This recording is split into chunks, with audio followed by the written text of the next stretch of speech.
ദേശീയ തലത്തിൽ രൂപീകരിക്കപ്പെട്ട joint action ഫോറത്തിന്റെ ഭാഗമായാണ് കേരളത്തിലും ഡോക്ടർമാർ പ്രതിഷേധിക്കുന്നത്. സെൻട്രൽ പ്രൊട്ടക്ഷൻ ആക്ട് നടപ്പിലാക്കുക എന്നതാണ് പ്രധാന ആവശ്യം. യുവ ഡോക്ടറുടെ കൊലപാതകത്തിൽ കുറ്റവാളികളായവർക്ക് കർശന ശിക്ഷ ഉറപ്പുവരുത്തുക എന്ന ആവശ്യവും ഡോക്ടർമാർ ഉന്നയിക്കുന്നു.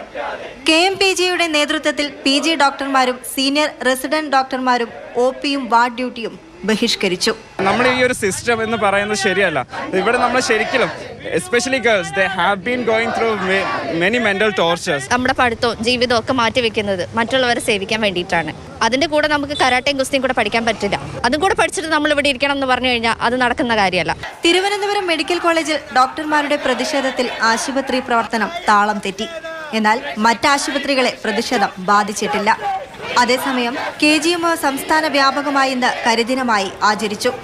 IMA അടക്കമുള്ള സംഘടനകളുടെ പ്രതിഷേധം നാളെ നടക്കും.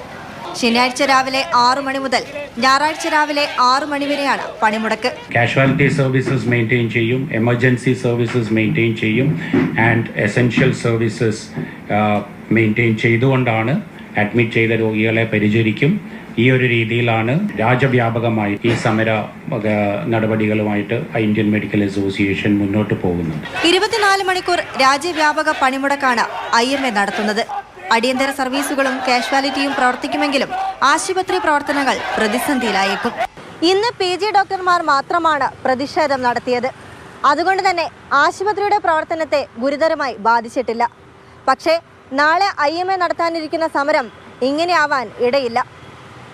നയൻതാര, മാതൃഭൂമി ന്യൂസ്, കോഴിക്കോട്.